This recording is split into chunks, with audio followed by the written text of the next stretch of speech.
ذہن میں خوب استغفار کریں، ہم سے جو کمیاں رہ گئی ہیں اس پورے ماہ مبارک میں اپنے مالک سے عرض کریں کہ مالک اس ماہ مبارک میں جنہیں تو معاف کرنے والا ہے ان میں ہمارے بھی نام شامل فرما، ہمارے بھی نام شامل فرما۔ اور بھی عرض کرنی ہے،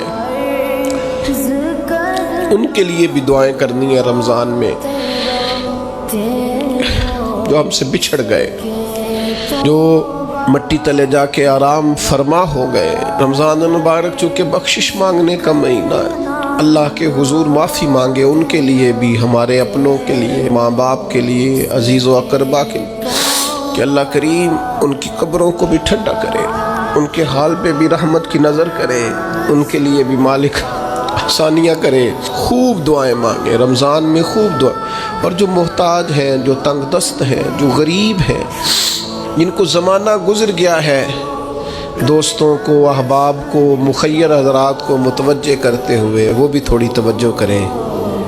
اس سال رمضان کے ماہ مبارک میں دنیا داروں کو چھوڑ کے رب کی طرف متوجہ نہ ہو، اس کریم کی بارگاہ میں اپنی ساری تکلیفیں بیان نہ کریں۔ بیمار بھی آئیں، مقروض بھی آئیں، تنگ دست بھی آئیں، بے اولاد بھی آئیں، کمزور بھی آئیں، سارے جھکیں، روزہ رکھ کے، تراویح پڑھ کے، قرآن پڑھ کے اپنے سارے دکھ اپنے مالک کے حضور بیان کر کے اس ماہ مبارک کی ہر رات میں اس سے بخشش کا سوال کریں، رحمت کا سوال کریں، کرم کا سوال کریں۔ وہ بڑا ہی کریم ہے۔